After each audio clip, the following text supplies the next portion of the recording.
பாடுகள்ல உங்களுடைய பொறுப்பு, என்னுடைய பொறுப்பு என்னன்னா, எக்காலத்துக்கும் கடவுளுக்கு உண்மையும் கடவுளுடைய பணியிலே பொறுப்புள்ளவர்களாக இருக்கும். சூழ்நிலை மாறும், மனுஷன் மாறுவான், சோதனைகள் மாறும், பிரச்சனை மாறும், உலகம் மாறும், எல்லாம் மாறும். மாறாத தேவன் ஒருவர் இருக்கார் என்கிற சிந்தையோடு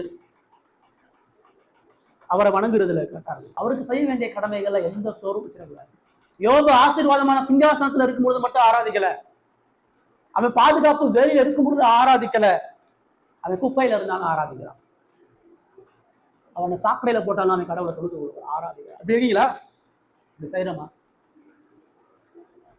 கடவுளுடைய ஆராதனையை குறித்து எவ்வளவு அஜாக்கிரதை, கடவுளை தொழுது கொள்கிறத, கடவுளுடைய காரியங்கள்ல உங்களுடைய இறுதியை எவ்வளவு கொழுத்து போயிருக்கு, எவ்வளவு அஜாக்கிரதை உள்ளதாக இருக்கு.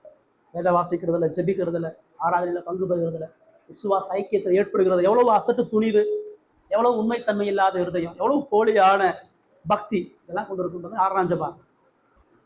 பாடுகளை, வழிகளையும் நொறுக்குதல்களையும் அவர் ஜீவனை பறித்து போனாலும் அவரை முழங்கால் படியிட்டு தொழுது கொள்ளுகிறது தான் பாடுகள்ல நமது செயல்பாடாக இருக்கிறது.